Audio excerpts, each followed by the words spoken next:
არგუმენტებს, რომ მათ ხარი არ დაუჭირეს რეზოლუციას და ისევ აცხადებენ, რომ ინფორმაცია არ ქონდათ და პირიქით ქართულმა უცნებამ არ ჩააყენა საქმის კურსში ოპოზიციის წარმომადგენლებს. მარტივად იშიფრება ეს ტყუილი, იმიტომ რომ დარიგებული იყო. საერთოდ მაკა ბოჭორიშვილს რომ სიტყვა არ ეთქვა და არა და უთხრა და იყო თხოვნები ჩვენი მხრიდან, დარიგებული იყო. მტკიცებულება არსებობს. დარიგებული იყო შესაბამის წესით, როგორც იგზავნება ხოლმე და შეეძლოთ ნებისმიერ მათგანს ენახა და ნახავდნენ. ამის გარეშე შეუძლებელი იყო, იმიტომ რომ მარტივი ტყუილია, ისინი ახლა აიჭრნენ ძალიან ამ საკითხთან დაკავშირებით და გაიშიფრნენ კიდევ ერთხელ საქართველოს ევროინტეგრაციას ოფიციალურ დოკუმენტში, როდესაც აქ ერთობა შეიძლება და დაფიქსირებული იყო, ხარი არ დაუჭირეს.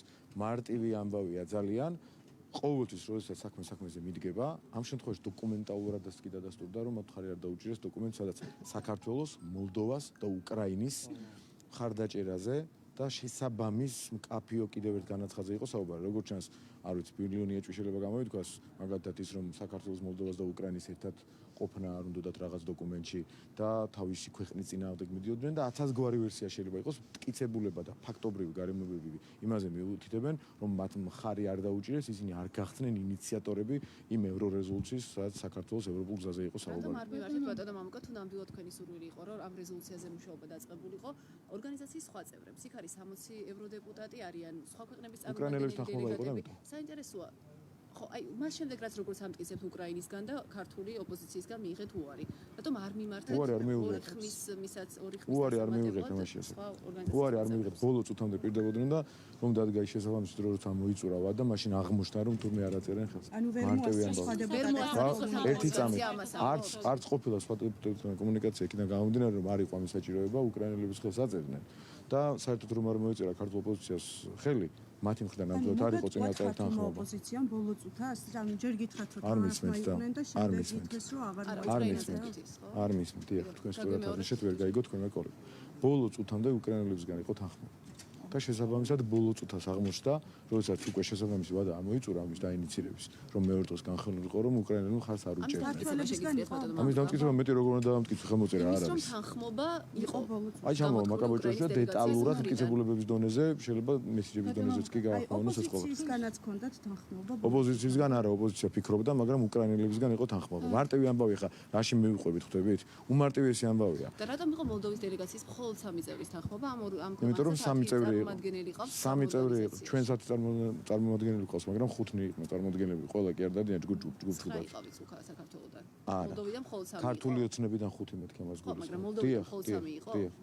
ბატონო მამუკა, მე მინდა გითხრათ დემოკრატიის ინსტიტუტის კვლევასთან დაკავშირებით, უბრალოდ განცხადებასთან დაკავშირებით, სადაც ისინი საუბრობენ, რომ არსებობს ასეთი თვალსაზრისი, რომ საქართველოს ისევ სანქციების თავიდან არიდების მექანიზმად იყოს გამოყენებული, ეს ბრალდება პრინციპში არ ახალია, რომელსაც ვისმენთ ჩვენ, მაგრამ აქ თქვენ თანაგუნდელები ამბობენ, რომ თავი პრობლემა ის არის, რომ ამ ინსტიტუტს აფინანსებს ისეთი არასამთავრობოები, რომელთა დაფინანსება არ არის გამჭვირვალეო. აი ამ პრობლემაზე უფრო მეტად რომ აკაც მარტივია. მოდით პერსონას და ორგანიზაციებს ერთი წამი თავი დავანებოთ და ვთქვათ ერთი მარტივი ამბავი, ერთი მარტივი ჭეშმარიტება მოცემულ რეალობაში, რომ ვინც კი საქართველოს აბრალებს, რომ ის ეხმარება რუსეთს სანქციების თავის არიდებაში, ის არის საქართველოს მტერი. აი პირდაპირ დავარქვათ თავის სახელი. ვინც კი აბრალებს, რომ რუსეთს ვეხმარებით, ჩვენი ქვეყანა ეხმარება საკუთარი სამშობლო, ვინც ამას აცხადებს, რომ ეხმარება სანქციების თავის არიდებაში და თან ეს ტყუილია, ის მტრობს პირდაპირ გაგებით საქართველოს. რომელი ორგანიზაციაც არ უნდა იყოს, ვინც არ უნდა იყოს, ის მტრობს საქართველოს, ეს უნდა შევიგნოთ. შესაბამისად, ეხა რომან გოცირიძე გამოვა პარლამენტის ხდომაზე, თუ ერთობლივ განცხადებას გაავრცელებენ NGO სექტორის წარმომადგენლები, ვინც ამას საქართველოს დააბრალებს, რეალობის საწინააღმდეგოდ და მოიტყუება ყველა მტრობს საქართველოს. ხვალაც და ზეგაც იქნება ესეთი მტრობა, ეს ტელევიზია იქნება, ჟურნალისტი იქნება, პარლამენტარი იქნება, პოლიტიკოსი იქნება, სხვა NGO სექტორის წარმომადგენელი. ის მტრობს საქართველოს. მარტივი ამბავია ხალხო, როგორ შეიძლება საკუთარ სამშობლოს აბრალებდე ოკუპანტი ქვეყნის სასარგებლო მოქმედებას, როდესაც რეალობასთან ეს აბსოლუტურად შორს არის. როდესაც სანქციების ჯგუფი ჩამოდის შენს ქვეყანაში, ისინი ამბობენ ძალიან კრიტიკულად განსჯიან ამ ყველაფერს და საქართველოს ერთი შემთხვევაც კი არ დაფიქსირებია. რომ რუსეთს მიხმარებოდა სანქციების თავის არიდებაში და შენი ქვეყნის რომელიმე წარმომადგენელი ვინც უნდა იყოს ამბობს რომ ეს ასეა რომ საქართველოს ეხმარება რუსეთს ამ მიმართებით ის მტრობს საქართველოს კიდევ ერთხელ მიმეორებ და ამას თავის სახელი უნდა დავარქვათ.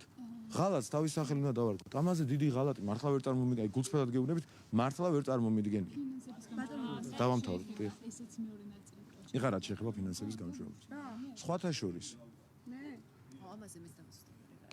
კი ბატონო, ჯერ უპასუხე და შემდეგ გავუსწრებ. მოცემულობა გვაქვს ესეთი. შარშან როდესაც კანონი დაინიცირდა და ამ კანონს ჩვენ მხარი დაუჭირეთ. ამ კანონს მიუხედავად იმისა, რომ ამერიკული ზუსტი თარგმანი იყო, დაარქვეს რუსული კანონი. ახლა კითხვები დაისვა და კითხვების დასმას დაარქვეს ანტიამერიკული კამპანია. აი ისტორია როგორ მეორდება, ნახეთ. კანონი დაინიცირდა ამერიკული და დაარქვეს რუსული კანონი, კითხვები დაისვა დაფინანსების შესახებ და ამას დაარქვეს ანტიამერიკული კამპანია. როდესაც ჩვენ ვამბობთ, გუშინ გამოდიოდა ერთ-ერთი ჩემი ოპონენტი პარლამენტში და უმრავლესობის ლიდერი ანტიამერიკულ კამპანიას აწარმოებსო და რას დაარქვეს? კითხვები დავსვით. როდესაც ჩვენი ამერიკელი პარტნიორები მართლა ძალიან ბევრ საქმეში გვეხმარებიან. პოლიციის, სასაზღვრო სამსახურების, მედიცინის სფეროში ტრენინგებს ატარებენ, აღჭურვილობას შეიძენენ ხოლმე სოფლის მეურნეობის მიმართ, უამრავი დემოკრატიის განვითარების მიმართულებით. ამაზე მადლობის მეტი არაფერი გვეთქმის და ის უნდა აღნიშნოთ აუცილებლად. მაგრამ არის ძალიან დიდი სივრცე გაუმჭვირვალე ფინანსების და მათ შორის დარწმუნებული ვარ, ამერიკის ნებისმიერ მოქალაქესაც ეს ამბავი რომ გაიგოს დააინტერესებს რატომ არის რაღაც დიდი სეგმენტი გაუმჭვირვალე, მისი როგორც გადამხდელის ფული სად მიდის, რაში იხარჯება. იმას კი არ ვამბობ თუ სულ რამეში იხარჯება თუ კარგ რამეში, უბრალოდ კითხვას ვსვამთ. ვიცოდეთ უნდა თუ არა, რაში იხარჯება ამერიკელი, ევროპელი, ჩვენი პარტნიორი ქვეყნების გადამხდელის ფული. და როგორც ეს კითხვა დაისვა, ეს ყოფილა თუმე ანტიდასავლური, რუსული, ანტიამერიკული, ანტიევროპული კამპანია. ანუ კითხვის დარქვეს ანტიდასავლური, ანტიამერიკული კამპანია შესაბამისად. ეს კითხვა კიდევ უფრო უნდა გააქტუალიზდეს. თან პარადოქსი კიდევ იცი რა შემდგომარეობს. ჩვენი ოპონენტები ამ თემას თავადაც ააქტუალურებენ. ბოლო ხას თავად წევენ ამ თემას, ფინანსების თემას და ამბობენ რომ ყველაფერი კარგ საქმეში იხარჯება. შესაბამისად, რაღაცის უკაცრავად და გამართლების ჟარგონულად უკაცრავად გაправების მცდელობა მიდის. აქედან გამომდინარე, ჩვენ კითხვებზე პასუხები უნდა მივიღოთ. ჩარშან დაგვირდნენ, ჩვენ თქვით რომ კანონს არ მიუბრუნდებით და მათ თქვეს რაღაცა პირობითი დათქმასავით იყო. ჩვენ თქვით რომ კანონს არ უბრუნდებით, მათ თქვეს რომ აბსოლუტურად გამჭვირვალეა და კიდევ უფრო გამჭვირვალე იქნება. ხო იყო ესეთ ლაპარაკი, ყველაფერი გამჭვირვალეა. ჩვენ კანონს არ მიუბრუნდით. და რა ხდება იქით ხარეს? კიდევ უფრო გაუმჭვირვალე გახდა ფინანსები. კიდევ უფრო არ ვიცით სად მიდის ეს თანხები. მაგალითად, ტაივანი ეს კლასიკური მაგალითი. ვიცით რომ მიდის სადღაც ხიდაშელთან თუ უსუფაშვილთან, რაში მიდის?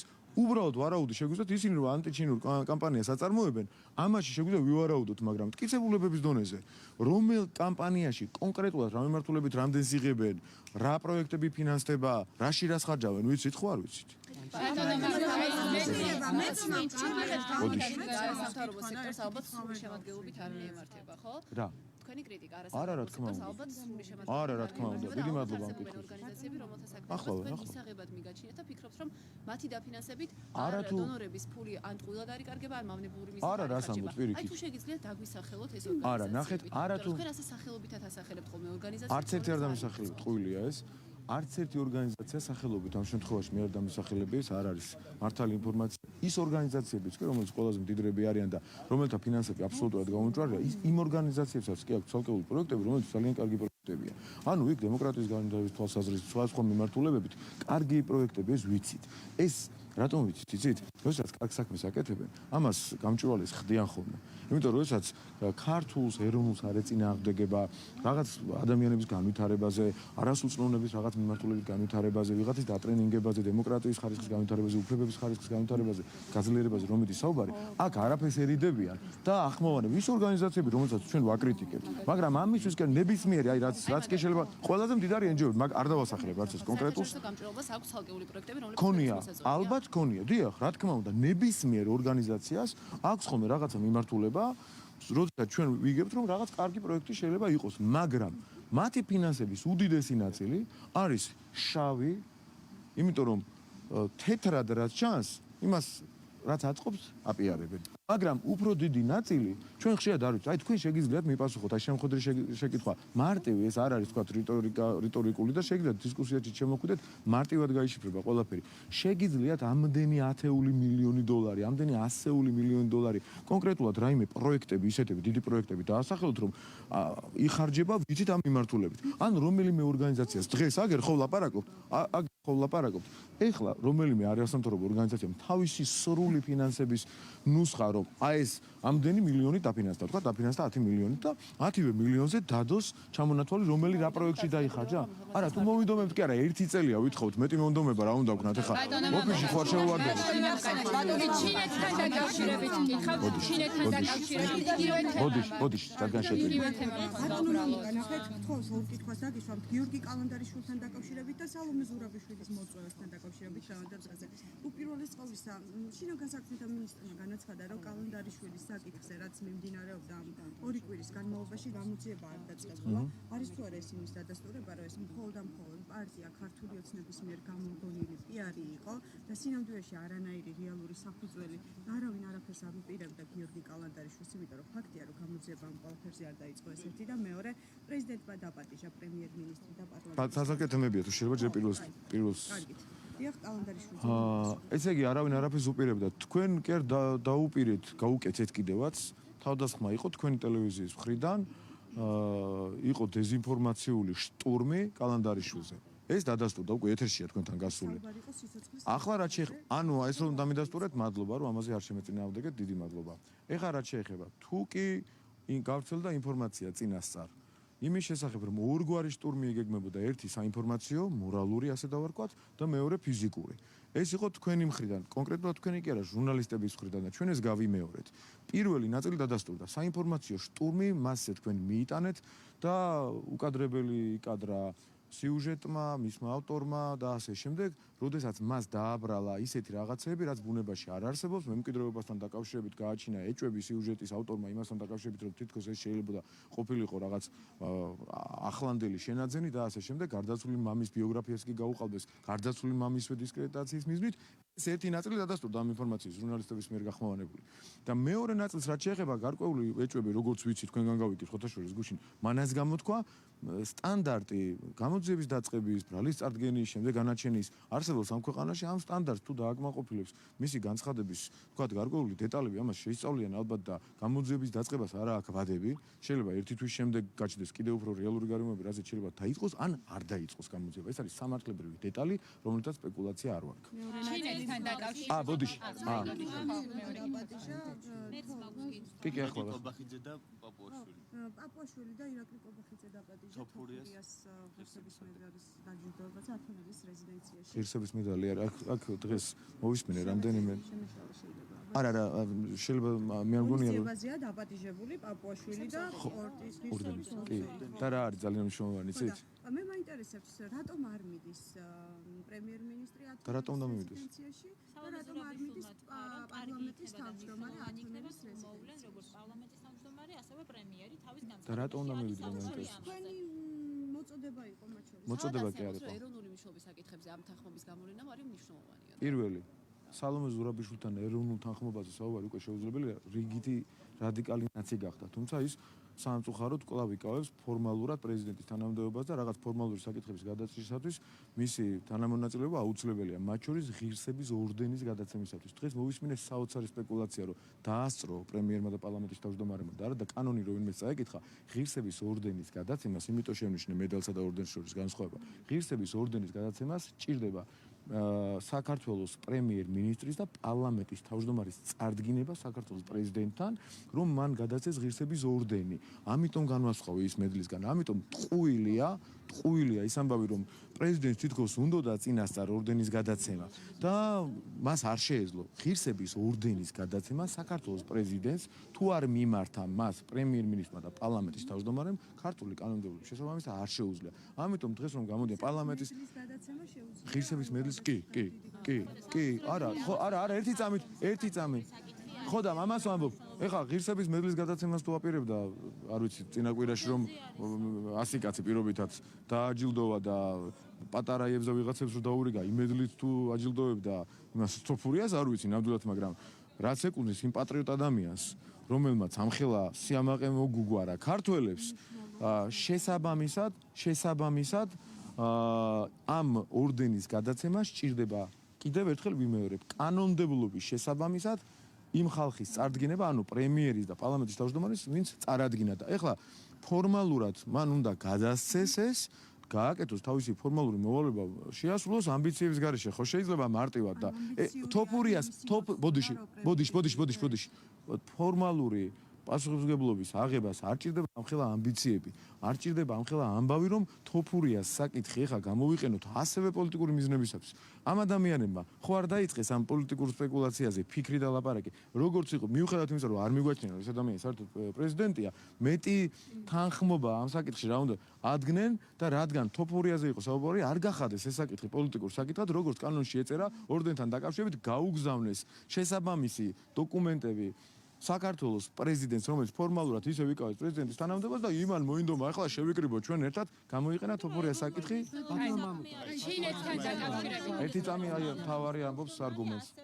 პრემიერი ხო და ამით ზუსტად ამიტომ. ეს ხო სეპარტიული სეპარტიული ამბავია და ეროვნული თანხმობა და ეროვნული მიზნები უნდა აღასრულო ისე, რომ არ დაიწყო პოლიტიკური სპეკულაციები, რომ დაინახე პრეზიდენტი რომ გქვია კიდევ ფორმალურად, რომ პარლამენტის თავმჯდომარემაც და პრემიერ-მინისტრს გამოგიგზავნეს ორდენთან დაკავშირებით შესაბამისი დოკუმენტები, არ იქა ეხლა მოდით ჩემთან და ისე ვერ გადავცემ ორდენსო, ამაზე არ უნდა დაიწყო ლაპარაკი და ხო და კი არ უნდა დაკმაყოფილო, ვიცი რო არ უთქვამს, მე გეუბნებით ამბიციურ ნაწილს, მისი ამბიციის ნაწილს და ნახეთ თქვენ სხვათა შორის, რადგან მითხრეს რომ თქვენი წარმოიდგინეთ, როგორ მათ ერთი თქვენი პერსონალურად თქვენი გამოშვება შეიძლება თქვენიც არ ვიცი. თქვენი გამოშვება ამ ამბით დაიწყო, რომ პრეზიდენტის დაპატიჟებაზე არ მიდიან და რაღაცეები და ამ დროს გამოვიდნენ რესპონდენტები, რომლებიც არა უნდა მოყვეთ და პოლიტიზირება რო ხდება ამ საკითხის და ამ საკითხის გამოყენება, თოფურიას საკითხის მართლაც გმირი მებრძოლის გამოყენება, როგორ კაცო, ნახეთ, გურულებზე რო ანეკდოტია, მე დავიწყე თუ გურულმა ბაბუამ რო უთხრა, ხო იცი? ისია, როგორ არ უნდა დასვათ, კაცო, პრემიერმა და პარლამენტის თავმჯდომარემ გაუგზავნეს კანონის შესაბამისი დოკუმენტაცია და გადასცეს ორდენი. და ნუ იტყუებიან, რომ ორდენის გადაცემა წინასწარ პრეზიდენტს ჰქონდა დაგეგმილი, იმიტომ რომ ვერ გადაცემდა კანონში ასეთ რამე არ წერია. თუ იცით, ძალიან კარგი, დიდი მადლობა. ამიტომ არა რესპონდენტებმა თქვენ, თქვენმა რესპონდენტებმა, მათ შორის პარლამენტის წევრიც იყო ერთ-ერთი. რაც უნდა გაგიკვირდეთ და ამიტომ ხომ უნდა ვამხილოთ. მეც ხომ აქვს უფლება რომ ვამხილო და თქვენ პოლიტიკურ საკითხად ეს არ უნდა გახადოთ და ამბიციები მოთოკოს ყველა მჯობია და გადასცეს ორდენი, როგორც წესი და რიგად ამთავრდა. თქვენ უკვე დასწრებით. არამეთთან დაკავშირებით ვთქვათ, ის ამბობს, რომ არ განიხილება ამ ეტაპზე მისი პრემიერობა და უარყოფს დაპირისპირებას გუნდში, თუმცა არ განიხილება გვარამიას. ან დავიშალეთ, მაშინ რაღა გვინდა დავანებოს. ჩემი გვარამიას უთქვამს, რომ მისი პრემიერობა არ განიხილება, დავიშალეთ, აღარ მაქვს კითხვები, ყველაფერი დავწყნარდით, დამშვიდით. არც უარყოფს, მაშინ უნდა გავცეთ პასუხი, ხა რაღაც უნდა მოიწვიოს. საარჩევნო კომისიაზე უნდა ჩაიწეროს. შეესწავლათ გააქვს განცხადება, რომ ხატია, ვერ გავიგე, რაღაცნაირად მე მეშპილკავები და პრობლემა გაქვს? არა, რაც მოვედი მას მე არ გაჩერდი. ერთად პირდაპირ შევა თუ კაცრავად დამშვიდით. დამშვიდით თუ შეიძლება. ტექნოლოგიური ზეწოლა. დამშვიდით თუ შეიძლება. რასთან გვაქვს საქმე? ვინ ამბობს? ცენტრალური საარჩევნო კომისია. ხახო, ეთერში პირდაპირ არა მხოლოდ ერთი წამით დამშვიდით. პირველი არ არის. მოკლედ, რაც შეეხება ცესკოსთან დაკავშირებულ საკითხებს, პირდაპირ მტკიცებულებაზე ვსაუბრობდი წეღან, როდესაც ცესკოს თავმჯდომარეზე მიიტანეს მორალური შტურმი მისი დაბულინგების მიზნით. და საერთოდ არ გამოურიცხა, რომ ეს განცხადებაც რეალობას შეესაბამებოდეს, იმიტომ რომ ისინი ცდილობენ წაგებული არჩევნების პირობებში რაღაც შექმნან ისეთი ფონი, რომელიც ადამიანებს დაარწმუნებს სიცრუეში, რომ არჩევნებთან დაკავშირებით რაღაც პრობლემაა. მეტი შანსი არ აქვს, როდესაც იცის ოპოზიციამ, რომ არჩევნებს აგებს, ერთადერთი რაც არის დარჩენილი, არჩევნების ლეგიტიმაციის პრობლემებზე საუბარია. შესაბამისად, უნდა დააბულინგონ ცესკოს თანამშრომლები და ცოტა ფრთხილად იყვნენ ამასთან დაკავშირებით, იმიტომ რომ ასე არ ხდება. არც საინფორმაციო ველზე და არც ისე არავის დაუთმობს ვინმეს დაბულინგებას ამ ქვეყანაში. ყველას აქვს თავისი უფლებები და ნუ მოეჩვენება ვიღაცებს რომ ესე რომ ველოლიავებით ეხა ამ პოზიციას დაუთმობთ ამ ხალხის დაბულინგებას, იმიტომ რომ ადამიანი როგორც კი ობიექტური გახდება, იმ წუთასვე მიაკერებენ რომ ის არის ქართული ოცნების. ანუ ოპოზიციის აზრით და ტელევიზიების და მედიის აზრით საქართველოში ობიექტურობა ნიშნავს ქართული ოცნების იმხრეობას. შემთხვევაში მართლაც ასია, მაგრამ როცა ცესკოზია ლაპარაკი, ისინი ობიექტურები და დამოუკიდებლები რომ არიან, ამიტომ ნუ დაუწყებენ ეხა ბულინგს და ნუ მოატყუებენ ხალხს, რომ იქ რაღაც ხდება და რაღაც კორუფციული გარიგებებია, როგორც ეს უკვე ერთხელ ამხილა თავად ცესკოს თავმჯდომარემ. ბოდიში, მითხარით და შემდეგ თქვენ. კიდეშელი აყენებს ეს საქართველოს ჩინეთის ურთიერთობას. შემდეგ თავარი და შემდეგ რასთან დაკავშირებით აყენებს ბოდიში? საქართველოს ჩინეთის ურთიერთობა ზოგადად აყენებს ეჭქვეშ და აი წეღან გავიგე. ნახეთ, ჩვენ რო ლაპარაკობდით, მგონი ტაივანური დაფინანსება ყველაზე გამჭვირვალეა შედარებით სხვა დაფინანსებებთან მიმართებით. რატომ იცით? სხვა დაფინანსებებთან შედარებით იმიტოა ტაივანური დაფინანსება გამჭვირვალე, ამ შემთხვევაში უკვე ხვდებით ლოგიკურად ხვდებით, თორე კერავის წარმოუდგენია ჩვენთვის ეს დოკუმენტები, არც თქვენთვის სხვათა შორის რა არ დაინტერესებულა ოპოზიციური მედია, ნაცმოძრაობის მედია ამით.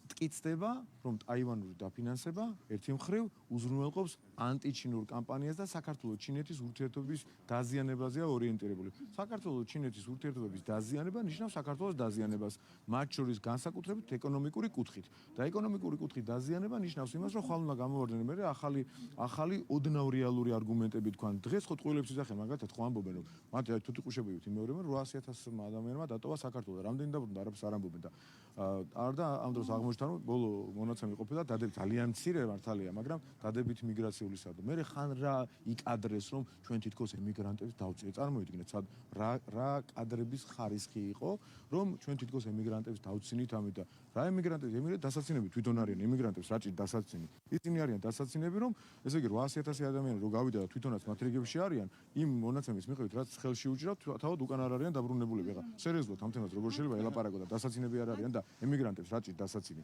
მათჭი დასაცინი, როდესაც ასეთ სისულელეებს ლაპარაკობენ და ტაივანური დაფინანსება ხმარდება ანტიჩინურ კამპანიას და ანუ საქართველოს დაზიანებას საქართველოში. დააზუსტოს ეს და შემდეგ თქვენ. პოზიციას ვეგეტყვით, აქვე დიახ. წინ ჩავწერეთ. ბრავო. ხიდაშელი ამბობს, რომ როდესაც ჩვენ დამოუკიდებელი ორგანიზაციებისგან ფინანსებით და თუნდაც ეს ორგანიზაციები ტაივანში ფუნქციონირებდნენ, ეს არ ნიშნავს, რომ ეს ტაივანური ფონდებიო იქავა, რომ სახელმწიფო დაფინანსებას იღებენ, რომ ცალკე კერძო ფონდებიო და იქიდან ფინანსებით ეს სახელმწიფო ბიუჯეტიდან არაფერ შუაში არ არისო, ეს არის მისი არგუმენტი და რამდენად სწორი და ლოგიკურია. მაშინ ადგეს და რუსეთიდან დაფინანსებით ისაზრდოს, იგივე მე აწარმოებს რაღაც კამპანიები და თქვას რომ კერძო რუსული კომპანიებია და მშვენიერი კომპანია. რუსეთიდან კი მოდის ეს ფული, მაგრამ კერძო რუსული ისევე როგორც ხოშტარიას შემთხვევაში მაგალითად სახელმწიფო დაფინანსებაც კი არ იყო პრობლემა და ნუ ამდენად მან ძაღლის თავი ცით არის დამარხული. თუნდაცო თუ რა სიტყვა ახსენეთ, რა თქვა?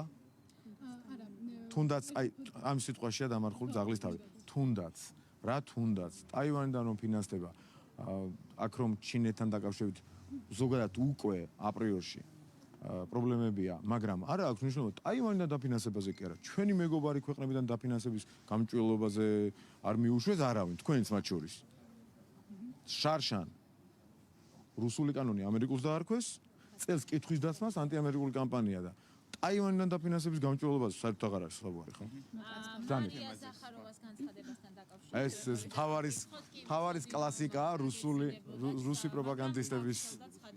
ბრავო, მარია ზახაროვა. სტოლტენბერგის ვიზიტის შემდგომ, როცა ის იმყოფებოდა საქართველოს სომხეთსა და აზერბაიჯანში, მან გააკეთა ასეთი განცხადება, რომ ეს არის ამიერკავკასიაში მეორე ფრონტი ჩვენი ქვეყნის წინააღმდეგ და რეგიონისთვის ხელახლა ცეცხლის წაკიდების მცდელობა. რომ შეაფასოთ პირველ რიგში რას ნიშნავს ეს განცხადება და დღეს თქვენი ოპონენტები საუბრობენ იმაზე, რომ ერთ-ერთი ემთხვევა ქართული ოცნების და ამ შემთხვევაში რუსეთის პროპაგანდისტების გზავნილები მეორე ფრონტთან დაკავშირებით. პირველ რიგში ეს განცხადება რომ შეგვიწევს და შემდგომ ოპონენტებს უბრალოდ. ნახეთ. თქვენ ძალიან ხშირად ძალიან რისკიანად ახმოვანებთ ხოლმე ოკუპანტი ქვეყნის წარმომადგენლების განცხადებებს ჩვენთან კითხვის დაცმის კონტექსტში. ჩვენ მგონია რომ ამ განცხადებებს თავი უნდა დავანებოთ. იმიტომ რომ ნებისმიერი გადაწყვეტა, როგორ გადაწყვეტს სპიკერი ქართული ხელისუფლებიდან ამ განცხადების შეფასებას შეიძლება გარკვეულ საფრთხეებს შეიცავდეს. იმისას, რომ ერთი ხალხი მოატყუოთ და მეორე რაღაც რისკები გავზარდოთ სხვა მიმართულებით. ამიტომ ძალიან გთხოვთ, თუ ოდნავ ქართული გაგაჩნიათ და სამშობლო გიყვართ, ისეთ კითხვებს, რომელიც ჩემი საქმე ხო არ არის კითხვას როგორ დასვათ თქვენ და საერთოდ არ ვერევით არასდროს ამაში ხო და ვერც ვეღარავინ ვეღარ ჩაერევა ესეთ ჩვენი დამსახურებით საბედნიეროდ ისეთ კითხვებს რომელიც ან ხალხის მოტყუებას ემსახურება ან რისკებს გაზრდით აი ალტერნატივას რო არ უტევთ სპიკერს ან უნდა დააჯეროთ მაყურებელი ხარ აპასუხსაც გაგცემთ დაუშვათ მე რომ აი რუსი პროპაგანდისტების ასე ემთხვევა რაღაც მისი ნათქვამი ან რაღაც რისკები სადღაც გააჩინოს აი ამ ალტერნატივის წინაშე ქართველ პოლიტიკოს ნურაზროს უნდა დააკნევთ ხოლმე. უნდა იკითხოთ, უნდა მეორე ფრონტის ნახეთ ერთი წამი. აი მე რა გახსოვთ მე თქვენ გატაცებულ ადამიანებზე რომ ლაპარაკობდით. გახსოვთ? არა. სახაროვას ხოსკესი არა მე ვარ ნუნაღლო თქვენ რუსების სქესის არევას ქართველების არა გვერევარ და ხა რუსებზე არ ვდარდობ ძალიან მაგ მიმართულებით სქესის არევაზე არ ინერვიულობთ თქვენ კარგი ნახეთ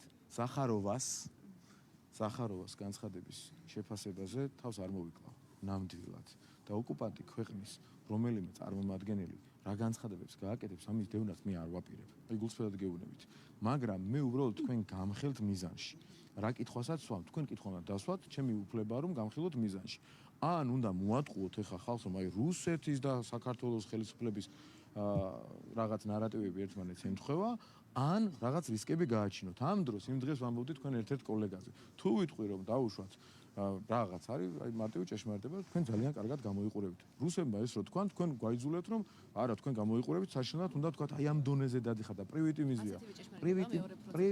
პრივიტივიზმია ეს ყველაფერი იმიტომ რომ ჩვენ გვახსოვს როდესაც თქვენი ტელევიზიების მაშინ არა სამი არ იყავით ერთი ტელევიზია იყო წართმეული ტელევიზია რომელთან დაკავშირებითაც ერთი ამბავი ატეხეთ და მე სტრასბურგმა თქვა რომ ეს ყველაფერი წესრიგში იყო აი ამ ტელევიზიის ჟურნალისტები და ვინ დაიწყო ომი და მე გვახსოვს რეალობა რა იყო ომი ვინ დაიწყო აი პრიმიტივიზმამდე დასულ ამბავზე გქონდა ხოლმე მთელი შეხლა შემოხლა დისკუსიური აი ბოქსი ამ შემთხვევაში რუსეთის პროპაგანდისტებისა და ქართული ოცნების ერში დაიგივია ამაზე რა იქნება თქვენი პასუხი აი ამაზე გაგეთ ჩვენი ოპონენტი ნახეთ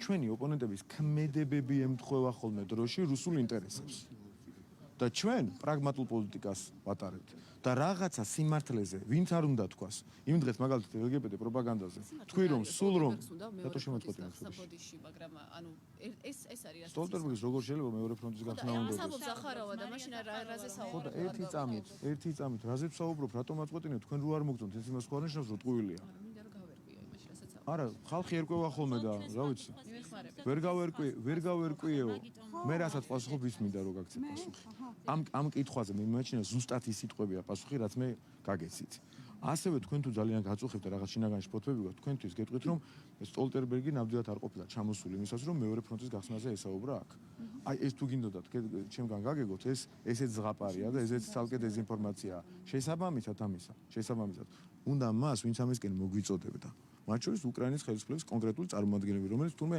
არ ყოფილა ბუნებაში მოგჩვენებია, მათ შორის ის ადამიანები ბომბების წვიმა რომ ერჩივნათ აქ და ფანჯარა რო იყო შესაძლებლობის და აფხაზეთზე და იმაზე სამაჩაბლოზე რომ ლაპარაკობდნენ. აი ამ ხალხის განცხადებები გახსოვთ თუ არ გახსოვთ ეხლა რომ დაეხმარეთ? გახსოვთ თუ არა? გთხოვთ მიპასუხოთ. გახსოვთ?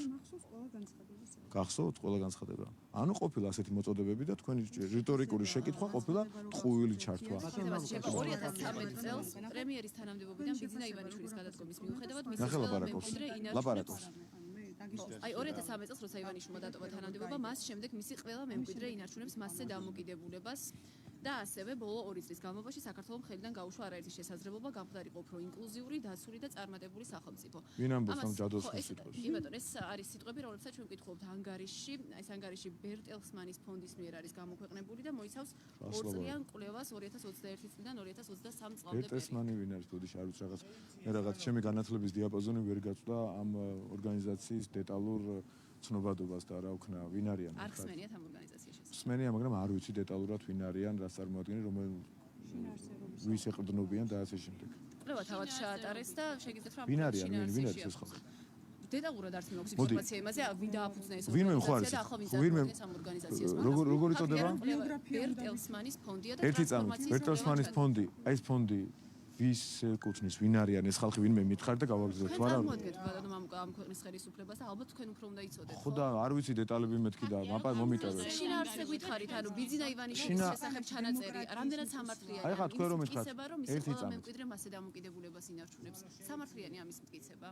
ნახეთ ჯერ მითხარით ვინ რა ფონდია, რასთან გვაქვს საქმე, ვიცოდე, იქნება ისეთი ფონდია, რომ შეიძლება ისეთი ფონდია, რომ ერთმანეთის კრიტიკა დავიწყოთ ქართულ ოცნებაში, ისეთი უდავო თქვენთვის რო არის ხოლმე ვიღაცების ნათქვამი, უდავო ჭეშმარიტება შეიძლება ისეთი ფონდია და მითხარით ვინ არიან ეს ადამიანები. თქვენ მისვამთ შეკითხვას და არ იცით ვინ გააკეთა ეს განცხადება. არა, შინაარსები ხომ არ გვეცოდინება ბატონო მამუკა ახლა. გენომოდებაზე გააკეთაო განცხადებაო რომ მითხრათ, ხომ უნდა მითხრათ გენომოდებაზე ვინ არის? თუ არ ეთანხმებით გენომოდებაზეს მაგალითად იმაში. ხო და ვინ არის ეს ადამიანი? დამოკიდებულებას იცით რამდენი ეხლა ვიღაცა შეიძლება მართლა კაი კაცია ვიღაც გენომოდებაზე და შეიძლება იყოს ცოტა გადახრილი მაცური ნაწილი. საერთაშორისო ორგანიზაციის ამ შეფასებას იმის შეფასებას კი არ ვეთანხმებ. არა, ამ ორგანიზაციის სტრუქტურა შეფასება. არა, უნდა მეთქვა. საერთაშორისო ორგანიზაცია არის, რომელიც აქვეყნებს ამ ანგარიშს. ვითხარით. ბატონო მაშინ რომ არამის დაკავშირებით დავაზუსტებ წერა ჩემი კოლეგამ კითხვა და არა, რაღაც ფონდიდან. შეიძლება მე ვიცი კიდევაც. მოდი ესე გავაკეთოთ. შეიძლება ვიცოდე. არა, შეიძლება ვიცოდე კიდევაც, შეიძლება არ ვიცოდე და შეიძლება არ ვიცოდე დეტალები. თავს კი არ ვარიდე. ბიძინა ივანიშვილის დასმოკითხვას როგორ ავარიდე ხალხო თავს. მაშინ მე თქვენ გიპასუხებთ ერთ რაღაცას, რომ დამშვიდით კაცო. საკმაოდ დემოკრატიული უკუსვაა ქვეყანაში. რას ლაპარაკობ? თქვენც ასე მეგაჩნიათ. და თქვენ როგორ მიგაჩნიათ? გახარიას მესიჯია. ეგ გახარიას მესიჯი. ესე იგი, ჩემ დროსთან მიმართებაში უკუსვლაო, მაშინ ყვაოდა ყველაფერი და ახლა წავედით უკან, გახარიაც აღარ არის. 6 თუ 16 ამ წუთში მითხარ და ნომატყუებთ ყოველ წუთში კაც. 6 წელზეა. 6 თუ 6 წელთან შედარებით დემოკრატიული უკუსვა ნამდვილად არის, იმიტომ რომ აღარც ხალხს აუპატიურებენ, აღარც კლავენ, აღარც აწამებენ და ეს იყო ჭეშმარიტი დემოკრატია. როგორ ჩანს, ერთი წამით ვინც არ უნდა თქვას, ეხლა გაგცემთ პასუხს. 2006 წელთან დაკავშირებით. ფონდი კი არა, ვინც არ უნდა იყოს, რომელი მეგობარი ბჭყალებს თუ მის გარშე არ უნდა ასე სისულელეს რომ დაწერს, ამას ქვია სისულელე. 2006 წელთან და ნაცების დროსთან დაკავშირებით დემოკრატიულ უკუსვას ვინც ილაპარაკებს, ის არის აშკარა მატყუარა ყველა. რასაც არ უნდა ეყრდნობოდეს, რა მოსაზრებას, რა სუბიექტურიც არ უნდა იყოს. ეხლა რაც შეეხება ბიძინა ივანიშვილს. ბიძინა ივანიშვილი არის ადამიანი, რომელიც ეს საზიზღრობა აღმოფხრა. და ეს უბედურება აღმოფხრა ამ ქვეყანაში და ეს ვერ აუტანია და რევანში საფუძველიც ეს არის. ეს არის კაცი, რომელმაც საკუთარი სიცოცხლე, საკუთარი თავი გადადო იმისათვის, რომ ამ ქვეყანაში დემოკრატია ყოფილიყო. ასე წყნარად და ღიმლით დაგესვათ ესეთი კრიტიკული კითხვები, როგორცაც ეხლა სვავ და სულელური კითხვებიც მათ შორის და ამაზე არავინ გამოკიდებულა. იმიტომ რომ 2000 ბოდიში 2006 წელს ახლა დაგიმტკიცებთ რატოა სულელი ბოდიში. ერთ წამით პასუხი ხო გაინტერესებს? გავიგე. სულელურია ყველა კითხვა. და სულელური არის ყველაზე რბილი შეფასება, რომელიც ამბობს, რომ ნაცებთან მიმართებაში უკუსვლაა დემოკრატიული. არა, ქალბატონო ხატია. თუ შეიძლება ერთ წამით დაწყნარდით, შეურაცხყოფას კი არ მივაყენებ, კაცო. შეურაცხყოფას კი არ მივაყენებ. ეს არის მარაზმატიკული, მოღალატეობრივი, სულელური შეკითხვა, რომელიც მოიცავს მოცემულობას, რომ 2006 წელთან შედარებით არის დემოკრატიული უკუსვლა. ყველა კითხვა, თუ ყველა ჩანართი, თუ ყველა ჩაკითხვა, თუ ყველა შეპასუხება, რომელიც მოიცავს მოცემულობას, რომ ნაცებთან შედარებით, ნაცების დროსთან შედარებით გვაქვს დემოკრატიული უკუსვლა, არის ბოროტება, ქვეყნის ღალატი, სისულელი არის ყველაზე რბილი შეფასება ამ შემთხვევაში. ეხლა რაც შეეხება, აი ხა გადავდივარ ამაზე. მე სისულელი რასაც უწოდე, გაიგეთ? ეხლა რაც შეეხება ბიძინა ივანიშვილის როლზე და გავლენებზე. დიახ. ეხლა ამას რაც შეეხება, დიახ, ესეც შეიძლება დიდ სისულელად მივიჩნიოთ, როდესაც ბიძინა ივანიშვილი არის სამიზნე დამოღებული მხოლოდ და მხოლოდ იმიტომ, რომ მან ნაცმოძრაობა და ბოროტება მოაშორა ამ ქვეყანას. აი ეს არის თავად ბოროტება, რომ ბიძინა ივანიშვილი არის სამიზნე, მათ შორის ძალიან დიდი ძალების. ეხლა თქვენ რო კითხულობთ ხოლმე რიტორიკულად და ირონიული ღიმილით, რომ ვის უნდა მეორე ფრონტი, ისიც ვის? აბა მოიძიეთ, ვინ იყო ის ძალა, რომელმაც უზრუნველყო შვეიცარიული ბანკი უკაცრავად ტერმინზე გაებანძებინა. სოფლიოში ერთ-ერთი წამყვანი ბანკი, მისი აქციები დაცემულიყო ძალიან, ისე რომ რაღაცა შედარებით მართლა თეთრების ფასი დადებოდა მის აქციებს, იმიტომ რომ რაღაცნაირად 2 მილიარდის დოლარის გაჩერებით დაეშანტაჟებინათ ბიძინა ივანიშვილი. რისთვის აშანტაჟებდნენ ახლა? აი რისთვის რა იყო მიზანი თქვენი აზრით ჩვენი ვერსია მოდი ესე ვერსიების დონეზე ვილაპარაკოთ აბა ვიკამათოთ ჩვენი ვერსია რომ ქვეყანა ჩართულიყო მეორე ფრონტში იმიტომ რომ მოწოდებები ისმოდა უკრაინის ხელისუფლების წარმომადგენლების მხრიდანაც ქართველების მხრიდანაც ოპოზიცია რო ქვია და პოლიტიკოსები რო ქვიათ ჩვენი ვერსია ეს არის თქვენი ვერსია რა არის 2 მილიარდი ბოდიში 2 მილიარდი დოლარი ბიზნესის რატო გაუჩერეს შვეიცარიის ერთ-ერთ წამყვალ ბანკში აბსოლუტურად სულელური არგუმენტებით რომ რა უნდა მომხდარიყო აი ამაზე რო ერთმანეთს რო ეხმარებით ხომ ამაზე გამეცდა პასუხი ბოდიში არა სხვა კითხვა არა ამაზე ხო არ გაქვთ ჩემს კითხვებს არა თქვენ არ უნდა გამცეთ პასუხი მაშინ დავტოვოთ რიტორიკულ შეკითხვას აი ეს არის ეს რიტორიკული შეკითხვა და ჩემი მანამდე პასუხიც არის პასუხი იმაზე რომ კაცი რომელმაც პატრიოტიზმის არანორმალური ხარისხი აჩვენა თავისი თავი გაწირა სიცოცხლე გაწირა ამ ქვეყნისთვის და მისი დემოკრატიისათვის ეს არის სამიზნე და ყოველი ასეთი სულელური ჩანაწერები ამიტომ შეიძლება ხოლმე მსგავს გაუგება რეზოლუციებში თუ ანგარიშში მაგრამ ეს არ განმარტოთ ანტიპროპაგანდისტული კანონპროექტი ლგბტ თემაზე თუ შეიძლება კიდევ ერთხელ რომ განმარტოთ რა საჭიროა ამ კანონპროექტის ინიციირება დღეს ვიცოდით რომ უნდა დაინიცირებული არა ეს ტყუილია დიდი მადლობა მუშაობა ამ კანონპროექტზე და ვინი კვირის ბოლომდე კანონპროექტი იქნება მზად და თქვენ გთხოვეთ წარმოიდგინეთ დემოკრატიის ხარისხს რომ ელაპარაკებით ერთ დღეს თუ გვაპატიოთ მაინც და მაინც კვირას რო დავაინიციროთ ორშაბათს დავაინიცირებთ მეთქი და ასეც მოვიქცევით შემდეგ ორშაბათს შემდეგი კვირის ორშაბათს დღესვე უკვე გამზადებული კანონპროექტი იქნება დაინიცირებული ისმებოდა კითხვა მაგალითად 2017 წელს საიდან მოვიტანეთ საიდან მოგვაფიქრდა რა გამოწვევაა ეხა ისეთი რომ მაინც და მაინც კონსტიტუციაში არ ჩაგვეწერა რომ ოჯახი ესე იყო ქალისა და მამაკაცის კავშირი ოჯახის შექმნის მიზნით ამაზე ჩვენ სასტიკად გვაკრიტიკებდნენ დღეს რომ ხაზარაძის პარტიის წარმომადგენლები არიან მათ შორის აქაც იყო შეტანილი მათი მხრიდანაც იყო საშინელი კრიტიკა ჩვენი მისამართი და ეს ანტიდასავლური ქმედება იყო მათი აზრით და ანტიდასავლურად იყო ის ფაქტი შეფასებული მოიძიეთ ეს დოკუმენტები რომ უბრალოდ წერდით რომ ქალისა და მამაკაცის კავშირი ოჯახის შექმნის მიზნით ეს არის ოჯახი და ეს იყო ოჯახის დეფინიცია დღესაც ჩვენ ვაცხადებთ როგორც 2017 წელს ვიქცევით სწორად იმიტომ რომ გამოწვევა კიდევ უფრო იჩენს თავს და მაშინ როდესაც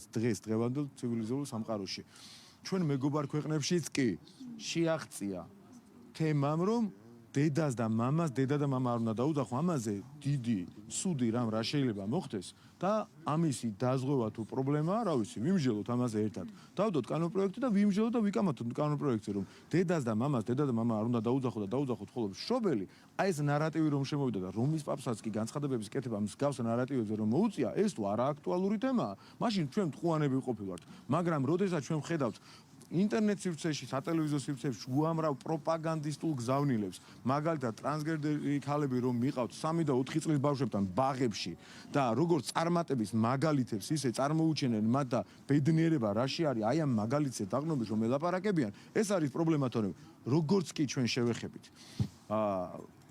არატრადიციული ცხოვრების წესის მქონე ადამიანების ცხოვრების წესს მათ უფლებას აი მაშინ დავაშავებთ და შევცოდავთ ძალიან მაგრად ჩვენ უნდა განვასხვაოთ უფლებები სადაც უნდა განვამტკიცოთ უფლებების დაცვის ხარისხი არ უნდა შეეხოს არავინ არანაირ კონტექსტში არანაირი არატრადიციული ცხოვრების წესის წარმომადგენელს ის უნდა გავამყაროთ და მეორე მხრივ LGBT პროპაგანდის წინააღმდეგ უნდა გავილაშქროთ ისევე როგორც ერთნაირის კეისიანთა ქორწინების წინააღმდეგ დაზღვევა გავაკეთეთ 2017 წელს. მაგრამ ეს საარჩევნო შანსები და ბოდიში დავამთავროთ. მადლობა